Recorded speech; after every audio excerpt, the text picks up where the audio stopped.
Hi, this is Mag, and this is why I fell in love with the Yakuza games. Or, to be fair, when I started getting into them, they changed the name to Like a Dragon. Now, I know that the Yakuza series has been running for a very, very long time. However, I started my journey when the Xbox Series X and S and PS5 came out in 2020. One of the lead titles that came out for those consoles was this game right here, Yakuza Like a Dragon.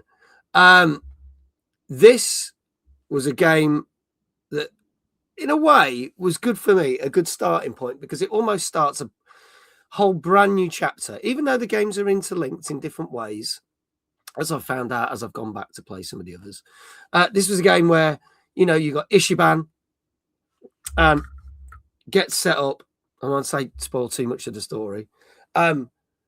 And then his journey, and it's serious, it's heartbreaking, it's wacky, it's funny, and they just cram so much in. RGG cram so much into these games in a good way.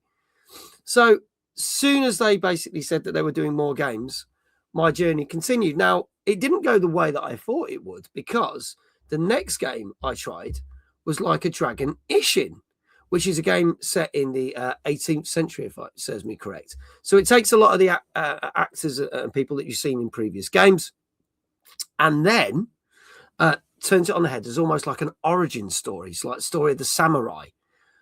That I really loved as well, because like some of the parts and the way that it was done. And then next came up, I remember going to EGX in 2023. And on the Sega stand, they had two new Like a Dragon / Yakuza games. One being The Man Who Erased His Name, which is a more serious tone of game, but tells the story of what's happened to one of the protagonists from earlier games, which then links into the next game I played quite nicely. And that came out in November of 2023. So I got to try that out about 2 months before it came out. And then that led to February 2024, when Like a Dragon Infinite Wealth. So the story of Ichiban continues, this time in Hawaii. This was even more crazier, even more funny. I just, again, liked it even more. And then just when you think it couldn't get any more crazy, the following year, literally a year later, they dropped Like a Dragon Pirate Yakuza in Hawaii, which is absolutely bonkers, where our protagonist loses his memory but seems to think he's a pirate in a modern day Hawaii.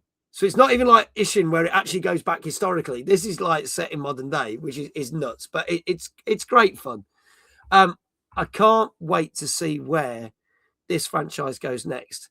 Now, obviously, the next new game from RGG is going to be Stranger Than Heaven. Now, there's rumors that there might be ties to the Yakuza franchise, but this seems to be its own thing. There might be nods. This comes out on January the 15th of 2027. You can wishlist it on the RGG Steam Developer Sale. And you can save up to 75% on these games right now. So Infinite Wealth, you can get for 15 quid. Pirate Yakuza in Hawaii, £13.74. Bargain. There's lots of other titles as well, including all the other Yakuza games, Judgment and that.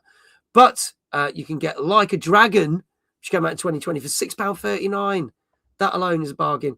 Man Who Erased His Name is £13.49, and Like a Dragon Ishin, £10.49. Those are the games that first got me into this franchise. And this is why I love these games. And this is why I can't wait for Stranger Than Heaven. So go check out the RGG Studio Developer Sale. It's now on until June the 18th with up to 75% off a ton of titles. You won't regret it. Where are you going to start your story for these amazing games?